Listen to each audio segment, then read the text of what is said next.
بسم اللہ الرحمن الرحیم۔ شروع اللہ کے نام سے جو بڑا مہربان نہایت رحم والا ہے۔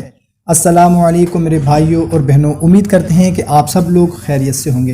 دوستو، آج میں آپ لوگوں کو 27ویں روزے کے کچھ وظائف کے بارے میں بتانے لگا ہوں۔ کرنا آپ نے یہ ہے کہ بعد از نماز فجر آپ نے دعائے کرب و پریشانی 17 مرتبہ پڑھنی ہے۔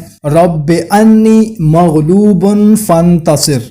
اور بعد نماز ظہر آپ نے درود ابراہیمی 40 مرتبہ آپ نے پڑھنا ہے۔ درود ابراہیمی ویسے سب کو آتا ہے، ویسے ایک دفعہ میں سکرین پر بھی دکھا دیتا ہوں۔ اس کے بعد از نماز عصر آپ نے صدقہ کرنا ہے، نقد، رقم، لباس یا کھانا، کسی بھی قسم کا آپ صدقہ کر سکتے ہیں ان تینوں میں سے۔ نقد رقم دے دیں، کوئی لباس دے دیں، کپڑے دے دیں یا کھانا دے دیں۔ اور بعد از نماز مغرب آپ نے سورہ جمعہ کی آیت نمبر 4 کو 40 مرتبہ آپ نے پڑھنا ہے۔